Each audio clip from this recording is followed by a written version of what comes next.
ಮಲೆನಾಡ ಮಲೆನಾಡು ಭಾಗದ ದಟ್ಟ ಕಾನನದಲ್ಲಿ ಮತ್ತೆ ಕೆಂಪು ಉಗ್ರರ ಹೆಜ್ಜೆ ಗುರುತುಗಳು ಸದ್ದು ಮಾಡತೊಡಗಿದೆ.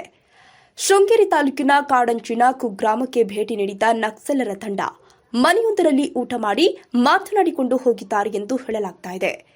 ಇದೇ ವೇಳೆ ಎಎನ್ಎಫ್ ಹಾಗೂ ಪೊಲೀಸರು ಕೊಪ್ಪ ತಾಲೂಕಿನ ಯಡಗುಂದದ ಇಬ್ಬರು ಯುವಕರನ್ನ ವಶಕ್ಕೆ ಪಡೆದು ವಿಚಾರಣೆ ಮಾಡ್ತಾ ಇರುವುದು ಅನುಮಾನಕ್ಕೆ ಪುಷ್ಟಿ ಸಿಕ್ಕಂತಾಗಿದೆ.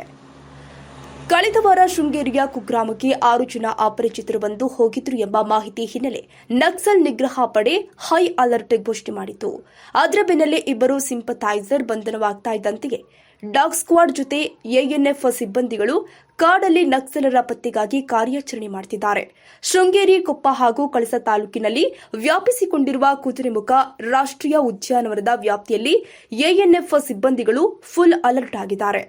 ಮಲೆನಾಡಲ್ಲಿ ನಕ್ಸಲ್ ಚಟುವಟಿಕೆಯ ಸುದ್ದಿ ಹೆಚ್ಚಾಗ್ತಾ ಇದ್ದಂತೆಯೇ ನಕ್ಸಲ್ ನಿಗ್ರಹ ಪಡೆ ಎಸ್ಪಿ ಜಿತೇಂದ್ರ ಕುಮಾರ್ ದಯಾಮ, ಚಿಕ್ಕಮಗಳೂರು ಎಸ್ಪಿ ವಿಕ್ರಮ್ ಅಮಟೆ ಹಾಗೂ ಪಶ್ಚಿಮ ವಲಯ ಐಜಿಪಿ ಅಮಿತ್ ಸಿಂಗ್ ಸ್ಥಳದಲ್ಲಿಯೇ ಮೊಕ್ಕಾಂ ಹೂಡಿದ್ದಾರೆ.